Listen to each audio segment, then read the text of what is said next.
So this is part B of the KhoodeelaarTV television channel, being broadcast only on the internet from London in the UK.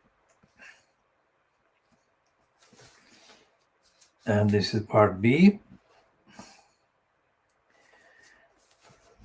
And as we say, the financial crimes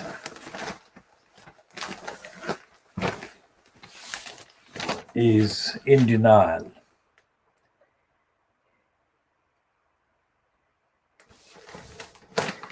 And Amy Kazmin, writing on the New Delhi notebook, has woken up to the fact that the lying pretender, Narendra Modi, can put on the guru look. He has been doing this for at least 2 years, and she's only woken up to this.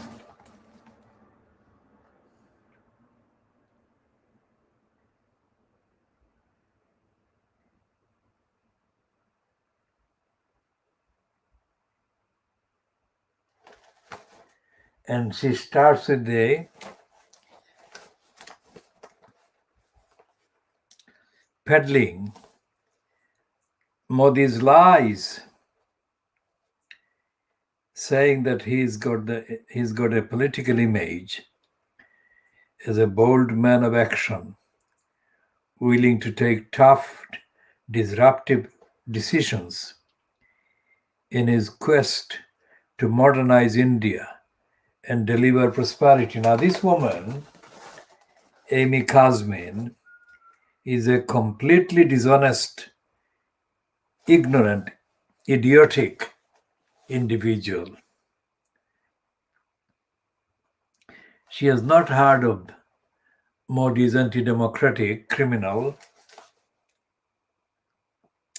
corrupt, narcissistic, idiotic, wasteful, anti-Muslim, hateful perpetrations.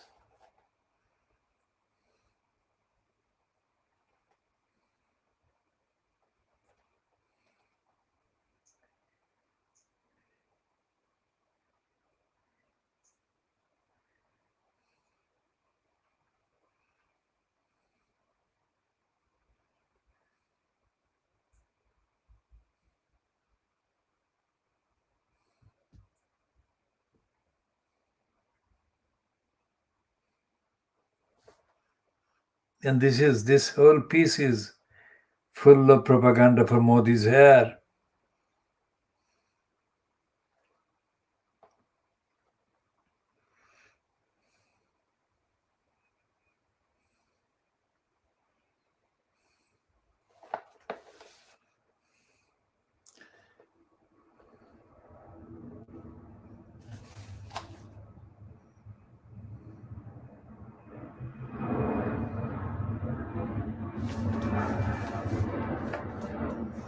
So this is the promotion piece by Amy Kazmin about Narendra Modi in today's financial crimes. It is stupid. There are very serious issues and complaints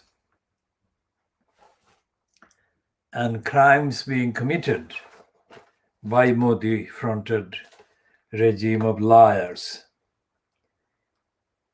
Instead, she's devoted this thing to promoting Modi's hair.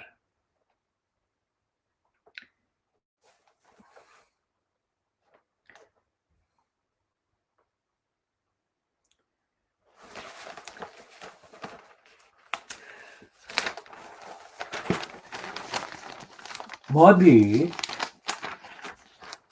failed in West Bengal, and Modi failed hundreds of millions of Indians by unleashing the latest coronavirus infections.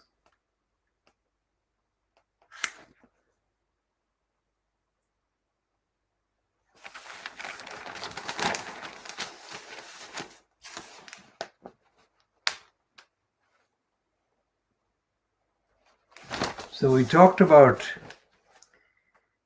John Thornhill talking about Lenin's rope likely to help tame the dominance of big tech companies.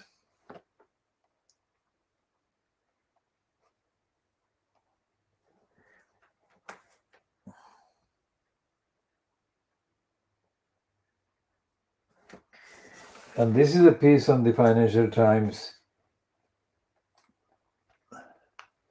by Karel Lanu, who is given the description of chief executive of the Center for European Policy Studies in Brussels. And the heading is, "The time is ripe for the European Union to tackle money laundering."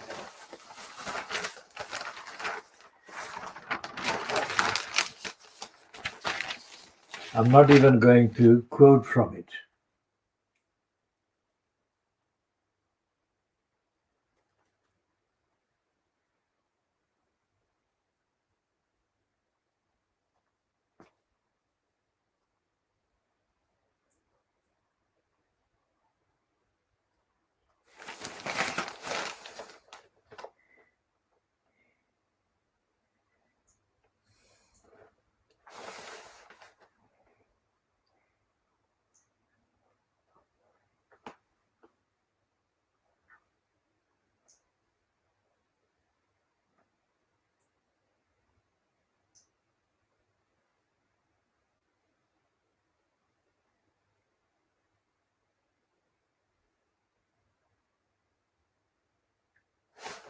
There's a piece about Gupta quitting parliamentary. This is the wrong heading. It says Gupta quits parliamentary hearing. It's not quits, he fails to attend. Is not quitting. Quitting is something like holding a post. But he doesn't have a post in that context. So he's running away from appearing before the parliamentary committee, although the committee's remit itself is limited and the implication of Gupta failing to appear may not do him any real serious additional damage.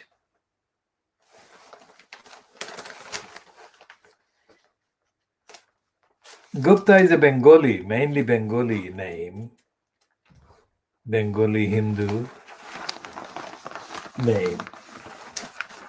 And the Gupta name as a surname has been festering in South Africa. There was Jacob Zuma and his corrupt regime in South Africa. This Sanjeev Gupta may or may not be related to the other Guptas involved in South Africa.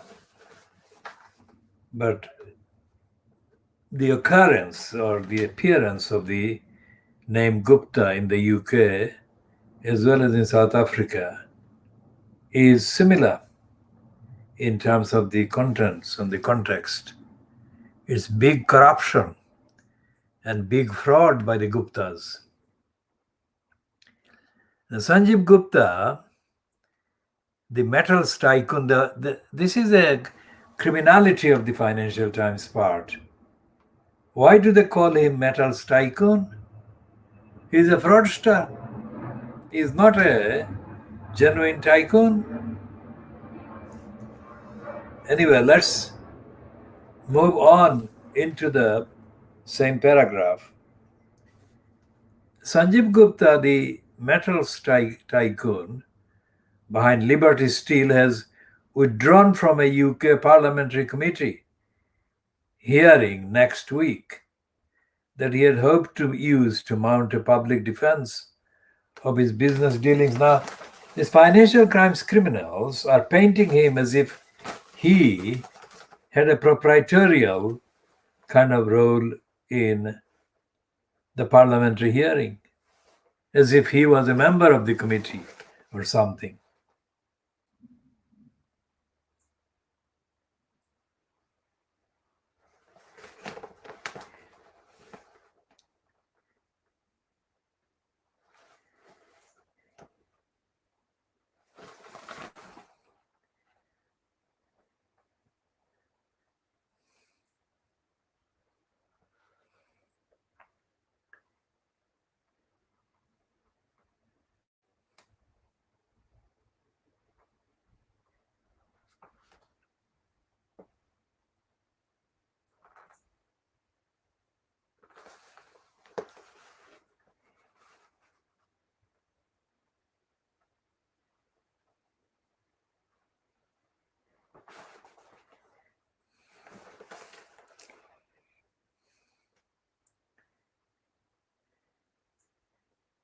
Now, the financial crimes piece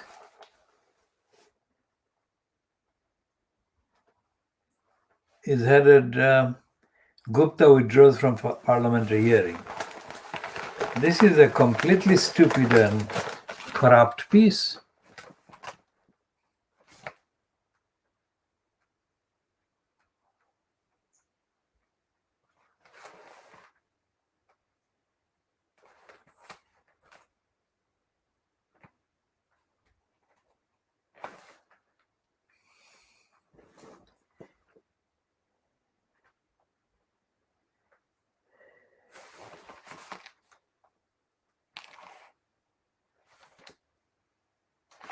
So completely full of corrupt pieces and promotions.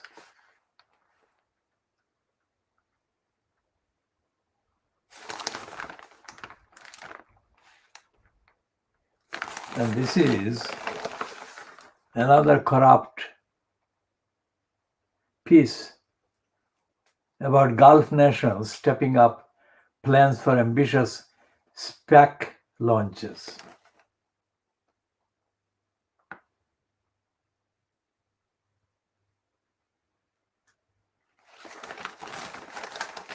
The Gulf states, falsely called Gulf nations,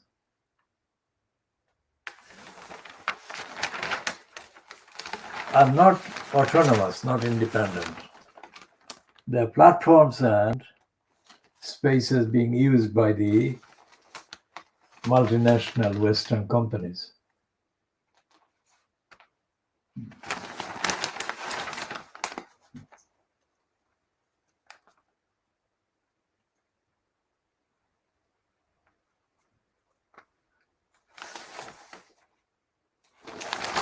And the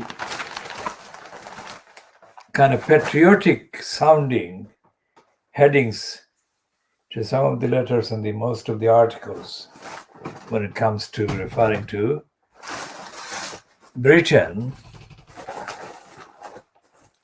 gives the game away about the financial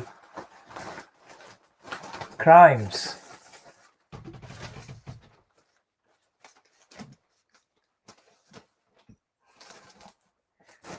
So we go back to the issue of Batley and Span by-election, whose results were confirmed early this morning.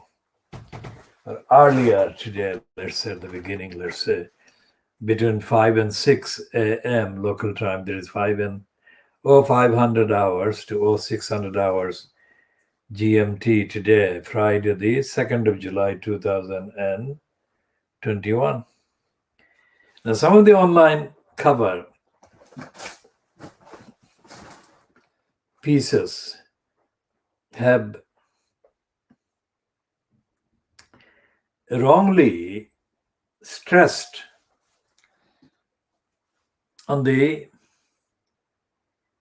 small number by which Kim Ledbetter, the candidate, defeated the Conservative, which was the next nearest rival in the elections.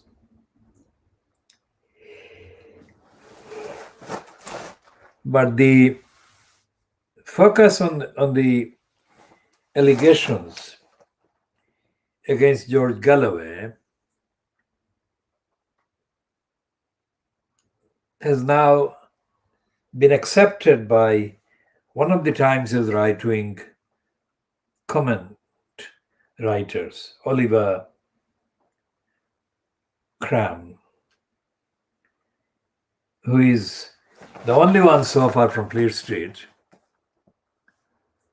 to have made any reference to Poplar and Limehouse, the constituency that George Galloway boasted in 2010 that he would take it over by defeating Jim Fitzpatrick. And one of the headings given by Galloway in his boasts prior to May 2010 election was that he is standing as a candidate for election as MP for Poplar and Limehouse against Jim Fitzpatrick amounted to the Battle of the Scots. He insulted the local people in the constituency by emphasizing the fact that both Jim Fitzpatrick and himself were Scottish born. Poplar and Limehouse, like Bethnal Green and Bow, wasn't known as parliamentary constituencies with any mentionable presence in the electoral demography of people from Scotland. The fact that Galloway did that was another proof of his racist stupidity,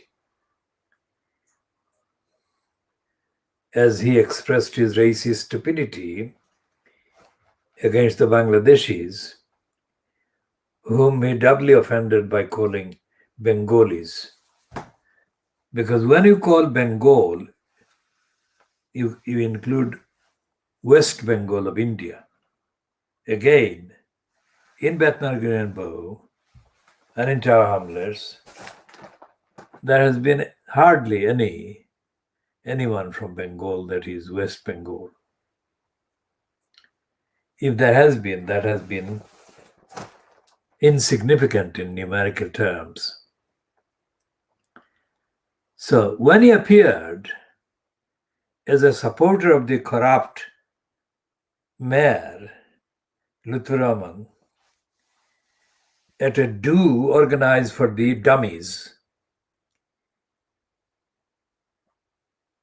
to be spiritually influenced to support an immoral person, a corrupt person. Galloway was one of the 2 or 3 white special guests. The fact that they were given the platform while the target of their spewing were mainly Muslims, obviously Muslims from the main area of Tower Hamlets, Muslim men with hardly any mentionable ability to understand the key factors affecting the system of election, both local and central. And these people cannot, those who were present as the audience. Most of them could not read an ordinary newspaper or website, let alone understand in a functional way the meaning, the impact, and the implications of the items contained in those pieces. The rally held at the Water Lily Centre in Mile End, London E1, in the United Kingdom, was a response to then Communities Minister Eric Pickles having issued a detailed condemnation of Lutfur Rahman in the House of Commons on the 4th of November 2014. And when Galloway and Ken Lying Still Livingston and a few other white speakers, the emphasis must be associated with their being white, because the people gathered as the targets of the kind of spewing by Galloway, Livingston, and a couple of others were being told absolute plain idiotic lies and untruths. Now, we never needed to justify our independence because we have been absolutely independent, universal. This program, this campaign is not affiliated to any known political party, group, faction, whatever. This campaign is absolutely based on and run on the basis of universal values, universal standards. It has been.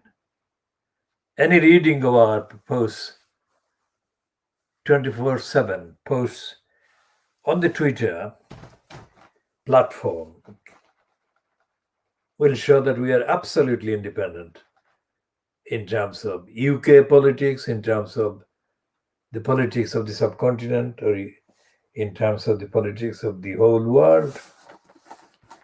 Objective, fact-based, evidence-based, neutral, moral, ethical, transparent, universal. So therefore, what we are saying about anyone, whether George Galloway, whether Ken Lying Still Livingston, whether any of the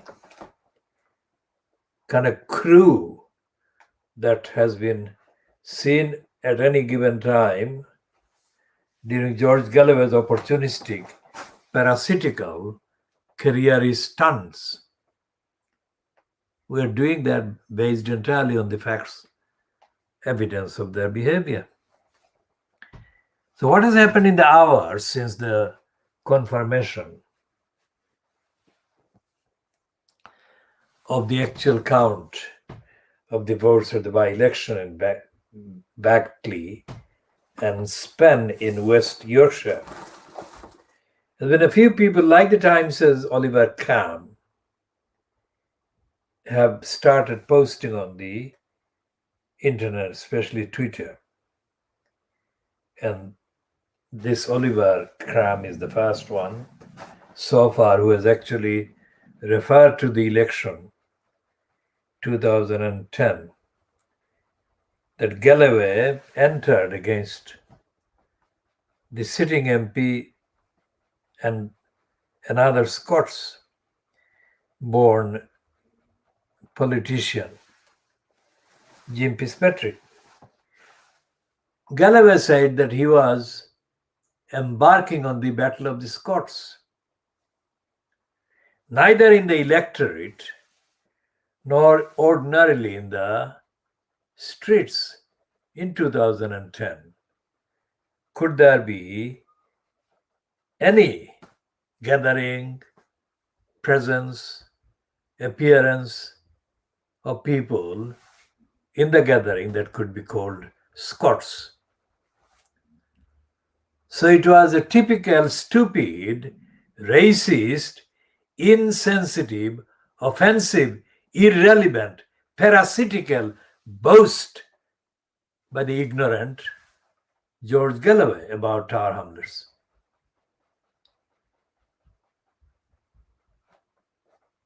Most people who were on the electoral register at the May 2010 election for the Poplar and Limehouse constituency, most people couldn't even tell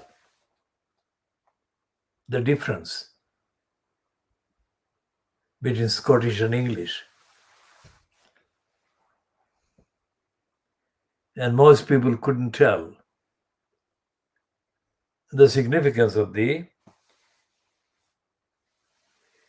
presence of Scotland in the United Kingdom.